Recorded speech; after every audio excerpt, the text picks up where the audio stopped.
Hey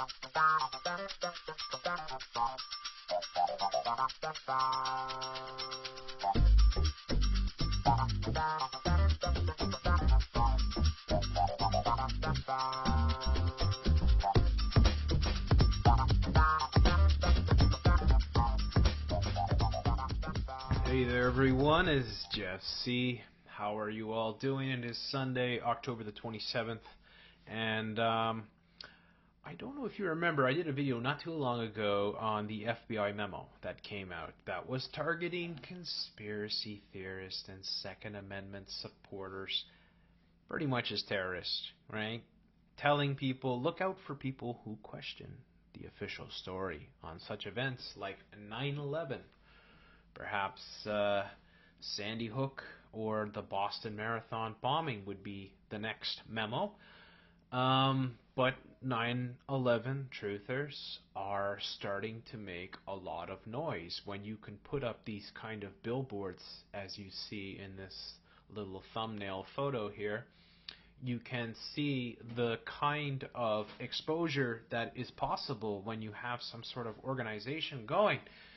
So I talk about the 9/11 truth movement, which I consider myself to be part of, because there needs to be a full and proper investigation of what actually occurred.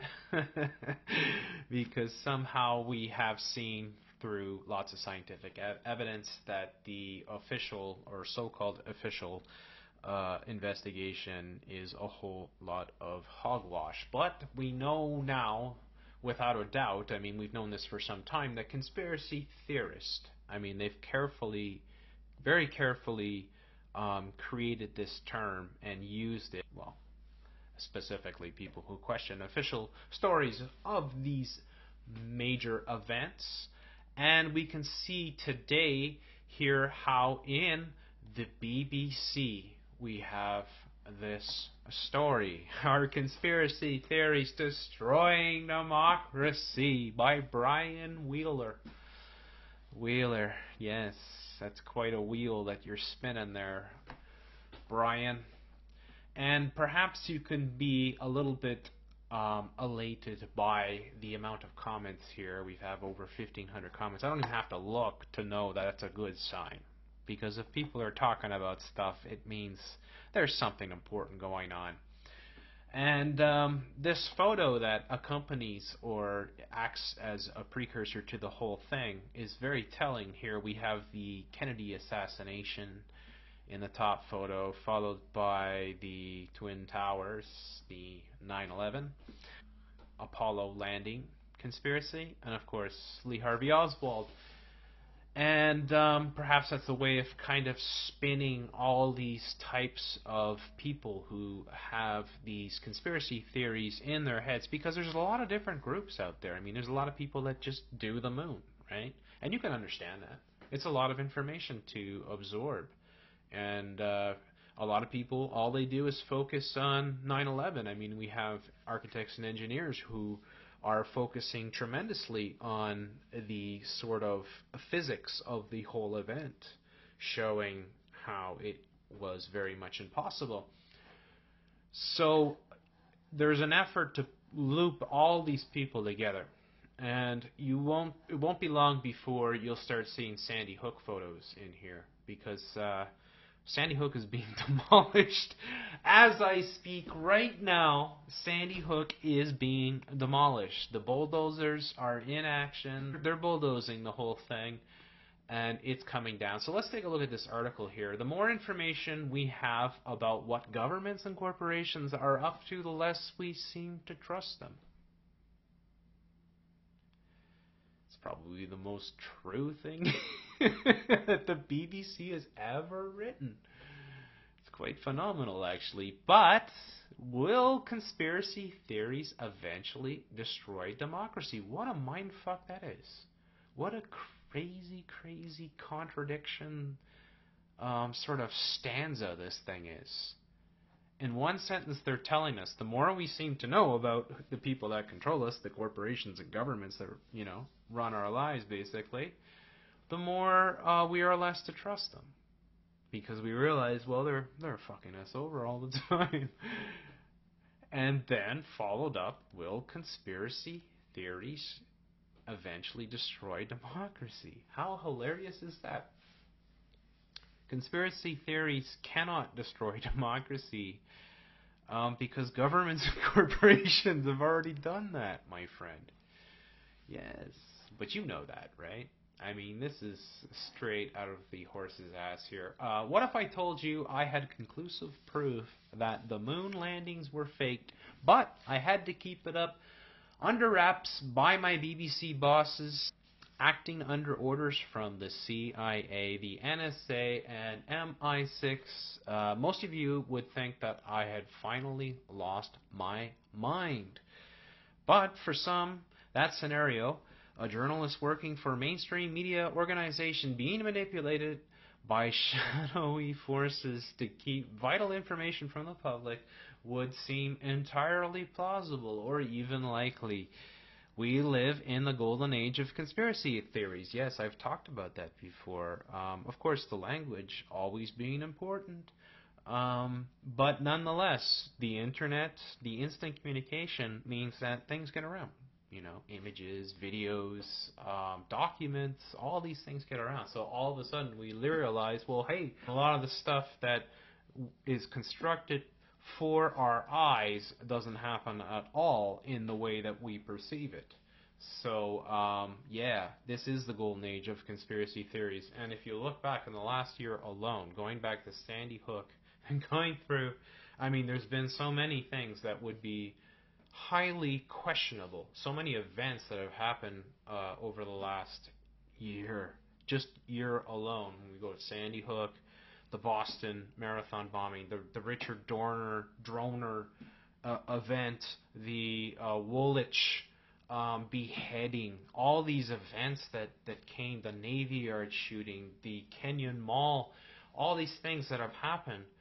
And so many people have jumped on top of them and looked at them and said, hey, the official stories do not match up at all. They don't match up at all. In fact, this is bullshit, and that is bullshit. In fact, it's all bullshit. I was talking before about Sandy Hook in one of the recent videos I've done. I've done a lot on Sandy Hook.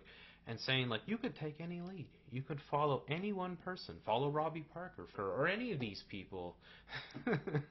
There's so many characters, whether it's Wayne Carver, right? Whether it's the police chief, right? I mean, there's so many different characters. The Connecticut governor himself. All these characters can be followed. And each one of them will lead you to more that will question. Like, for instance, if you were just to follow Wayne Carver's thing, and you would find out, well, 8 months or less than a year before the events of Sandy Hook occurred, Wayne Carver had special legislation that he rammed through. He threatened to resign and take his staff with him because he wanted to have exclusive control over major homicide scenes. So he orchestrated it that it was him who was there at the event of Sandy Hook. And then, of course, he gave his completely loopy, off-the-wall, crazy yuck sort of interview that was, you know, so fucking unreal, surreal, that I put a Benny Hill soundtrack to it. It was so ridiculous. But that's the reality that we are sort of being, you know, we are living with, and we're being told that the truth is being manipulated or obscured by us. They say by powerful vested interests, but that is mocking us, of course, right? And in some cases it is. Whoa, they give some sort of credence to it. Inside job. The reason we have conspiracy theories is that sometimes governments and organizations do conspire. Like Cenk Uygur said, you know, the Kennedy assassination, you know, it doesn't add up, right? But that was a long time ago. If you listen to big fat Cenk Uygur, he'll tell you they don't do anything like that anymore, right? It would be wrong to write off all conspiracy theorists as swivel-eyed loons with poor personal hygiene and halitosis, right? He told a Cambridge University Festival of Ideas debate, they are not all crazy. The difficult part for those of us trying to make sense of a complex world is working out which parts of the conspiracy theory to keep and which parts, well, which to throw away. Mr. Naughton is one of three lead investigators in a major new Cambridge University project to investigate the impact of conspiracy theories on democracy. Well, how wonderful. Yes, they just erode democracy because they tell people, hey, you know what? This is with evil conspiracy theorists. They say question everything. Take a good look at everything. Don't trust the media. They lie to you all the time.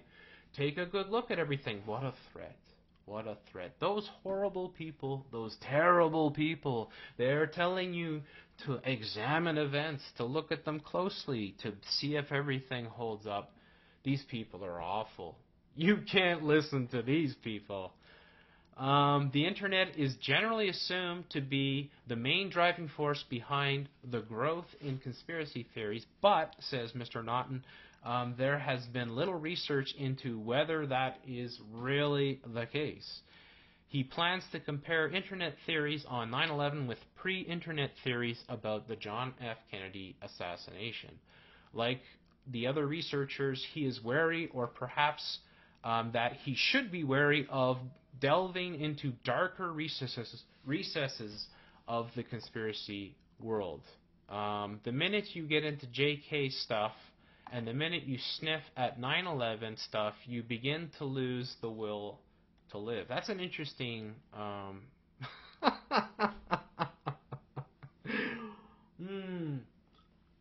That is an interesting quote there. The minute you get into the JFK stuff and the minute you sniff at the 9/11 stuff, you begin to lose the will to live.